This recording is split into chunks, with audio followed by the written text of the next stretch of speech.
आदरणीय सोनिया गांधी जी, श्री राहुल गांधी जी,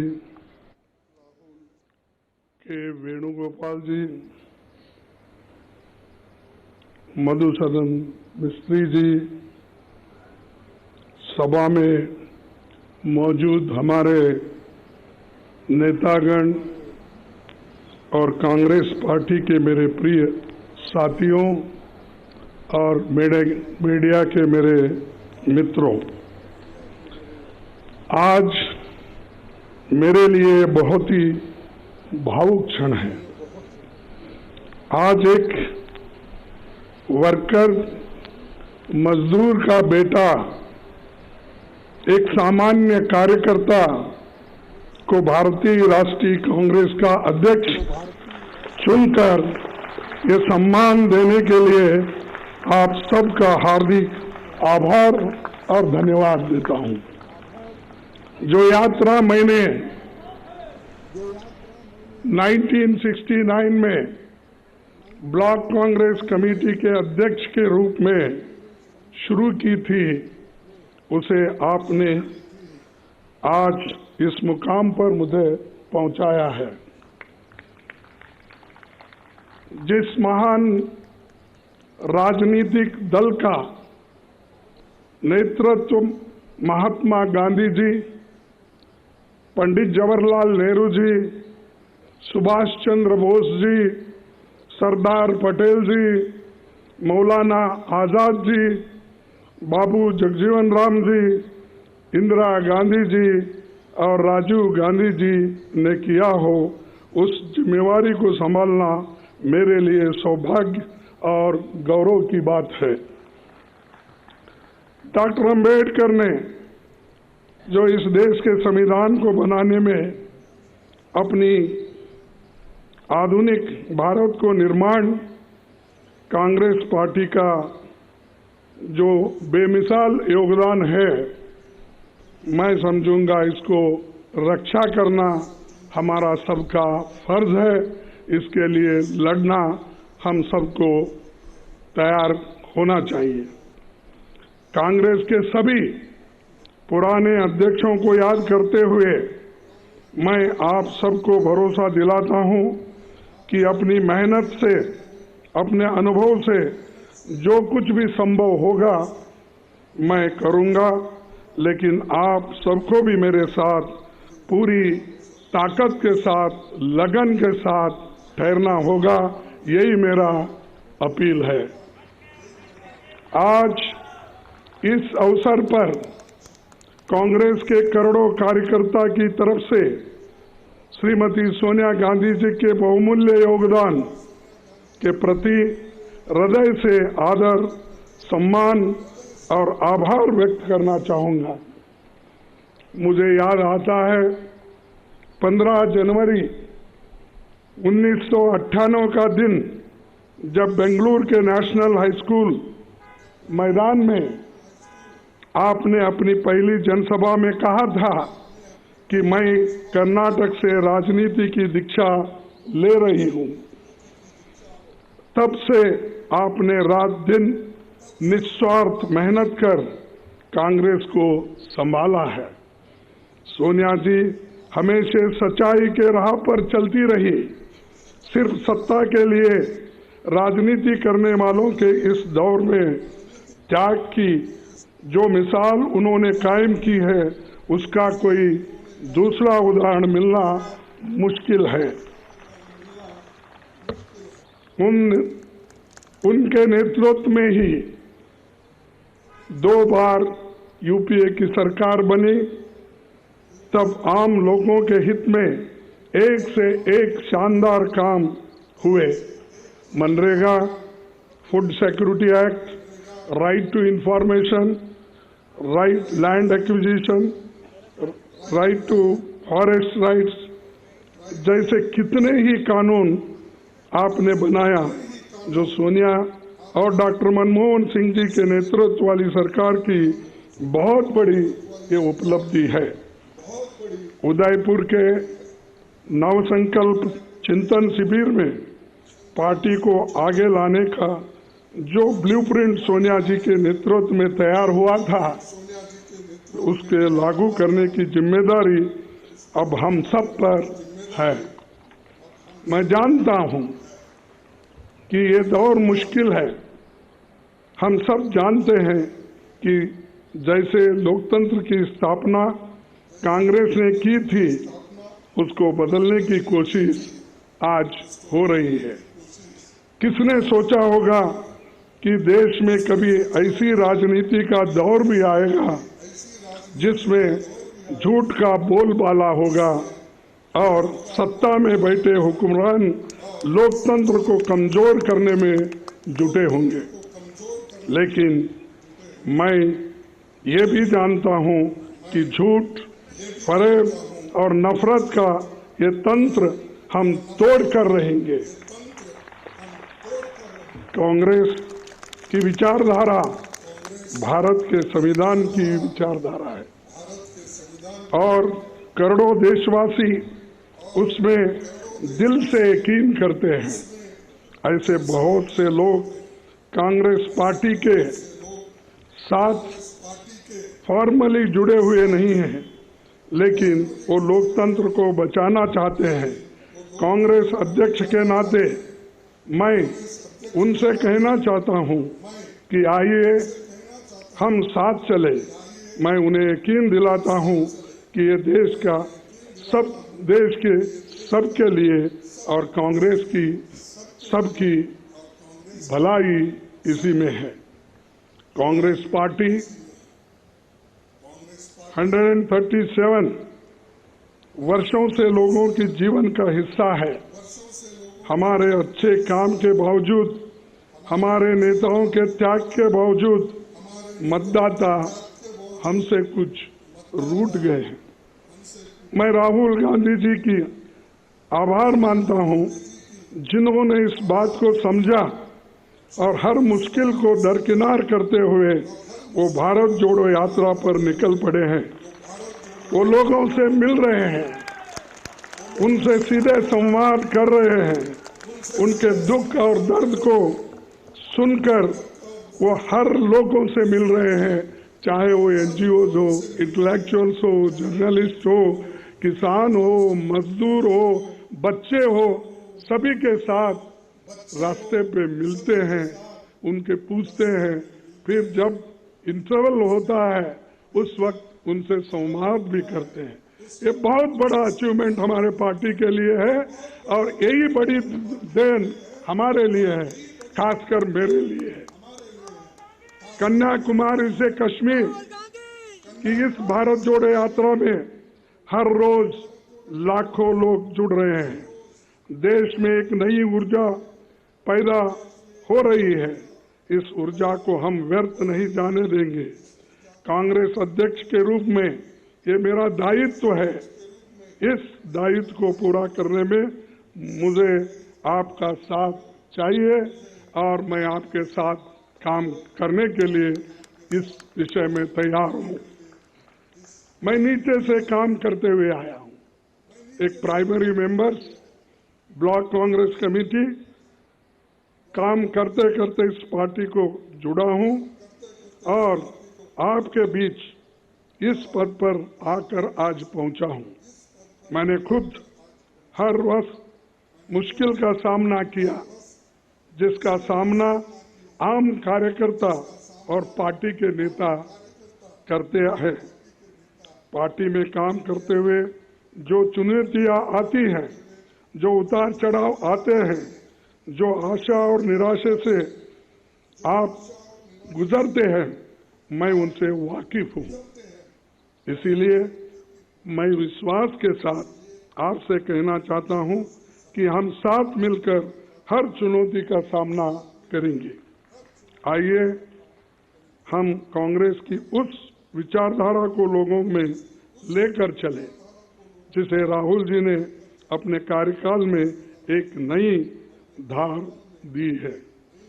हम जानते हैं कि इस देश में करोड़ों युवा जो भारत को धर्म, जाति, जेंडर के बंटवारे से ऊपर देखना चाहते हैं, जो भारत में शांति चाहते हैं, रोजगार चाहते हैं, विकास चाहते हैं, वैज्ञानिक सोच चाहते हैं, लोकतंत्र चाहते हैं, ये युवा ही देश की और कांग्रेस की उम्मीद है।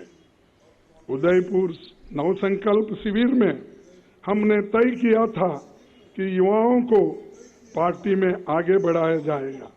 संगठन में 50% पद 50 साल से कम उम्र के लोगों के लिए रिजर्व रहेगी।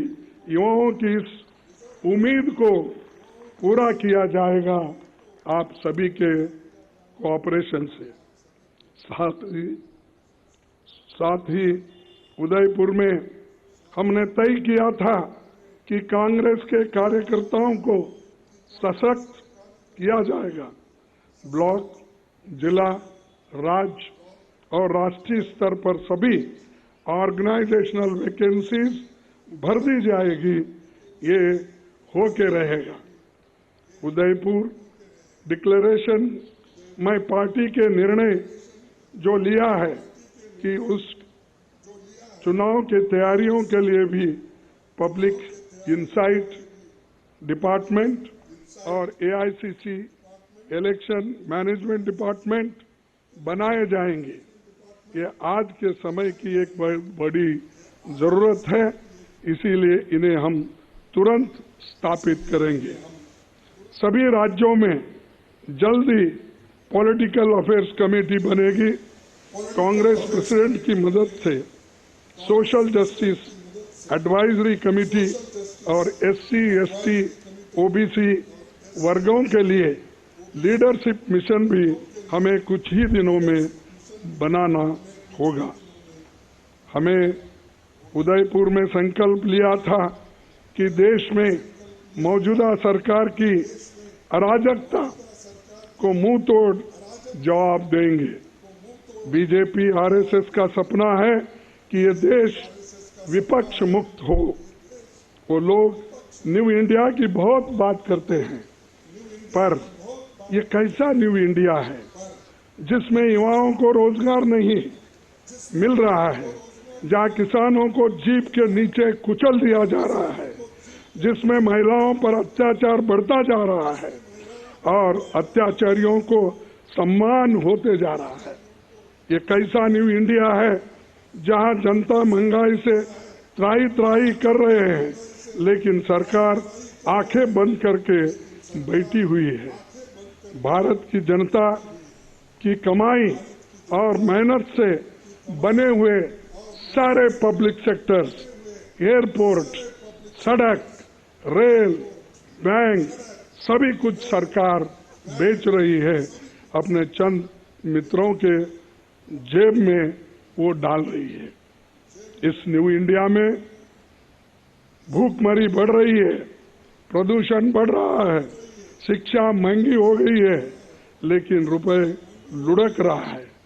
यहाँ सरकार सो रही है, लेकिन ईडी, इनकम टैक्स, सीबीआई दमन के लिए 24 घंटे काम कर रहे हैं।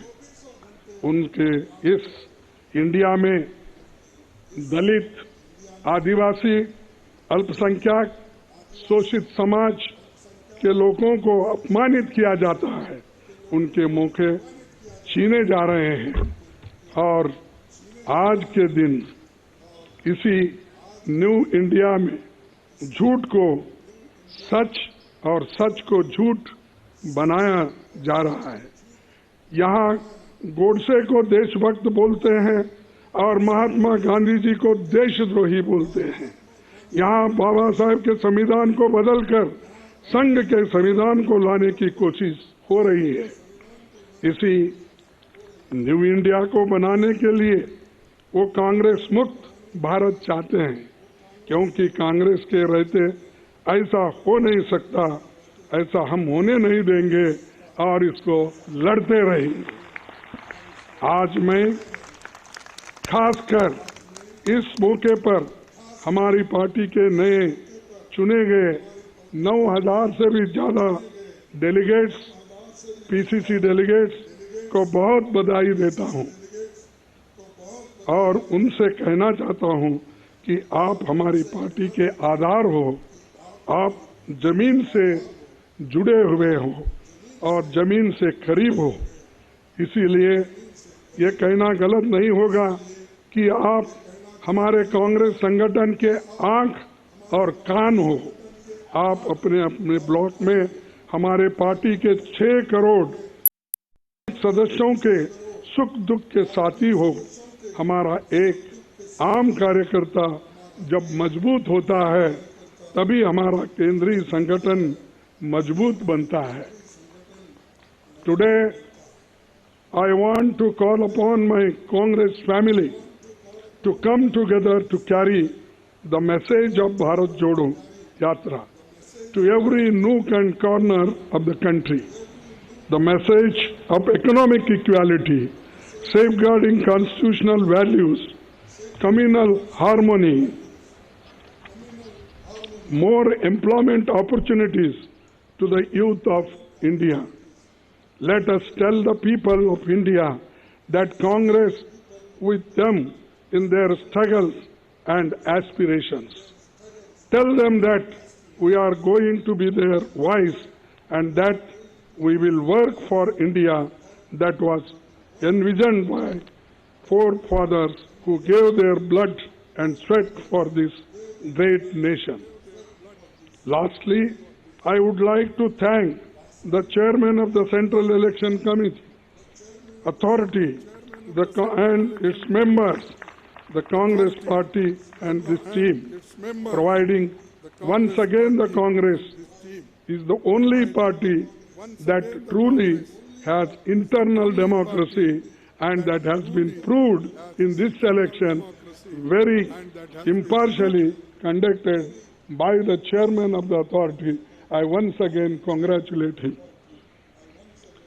I also would like to thank CWC members, PCC presidents, CLP leaders, and all organizational wings for their support and cooperation that they extended for conducting this election smoothly. In the end, I would like to once again thank our PCC delegates, and I want to tell them that you are the foundation of our party. As President, it will be my utmost duty to look after our workers. Together, we will build an India that will be enlightened, empowered, and equal for every citizen. इस देश में संविधान की रक्षा होगी, सबके सम्मान अधिकार की और अवसर की रक्षा होगी, लोगों में नफरत फैलाने वालों को हम हरा के रहेंगे, जनता की आवाज बनेंगे, महंगाई, बेरोजगारी, भूखमरी से लड़ना होगा, भारतवासियों के भविष्य की रक्षा करनी होगी। आने वाले समय में हिमाचल, गुजरात और अन्य राज्यों में चुनाव होने हैं। जनता इन राज्यों में बदलाव चाहती है। हमें मजबूती से इनमें अपनी पार्टी का प्रदर्शन करना होगा। आप सभी का सहकार और सभी की मेहनत उसमें लगना चाहिए, तभी हम उसमें यश पाएंगे। हम महात्मा गांधी के सिपाही हैं, हम किसी से डरते नहीं, और जब कांग्रेस कार्यकर्ता अपने अंदर के डर को निकाल देगा तो बड़े से बड़ा साम्राज्य भी घुटने टेक देगा। तो इसीलिए मुझे एक बार याद आता है, राहुल जी जब लोकसभा में थे, एक शब्द हमेशा कहा करते थे, जो भी मुश्किलें हमको आएंगे उसको डरना नहीं। उनका वर्ड ही था डरो मत, और वही डरो मत का स्लोगन हम आगे लेके चलेंगे। मैं देश के युवाओं से कहना चाहता हूं कि जो लड़ाई कांग्रेस लड़ रही है वो सिर्फ हमारी नहीं है, हमारे लिए नहीं है, हमारे पार्टी के लिए नहीं है, ये आपके भविष्य की लड़ाई है, जिसे हम सब मिलकर लड़ेंगे और जीतेंगे और यशस्वी इसमें हासिल करेंगे। इतना कहते हुए मेरे 4 शब्द को समाप्त करता हूं। जय हिंद, जय कांग्रेस।